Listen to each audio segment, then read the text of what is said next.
Again on what they do. We've got thunderheads forming, and they do their little aerosol strip above them.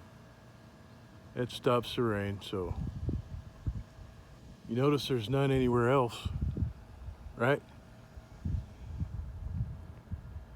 You got one over here over these clouds, so that's what they do. Those are aerosols back there, all aerosols.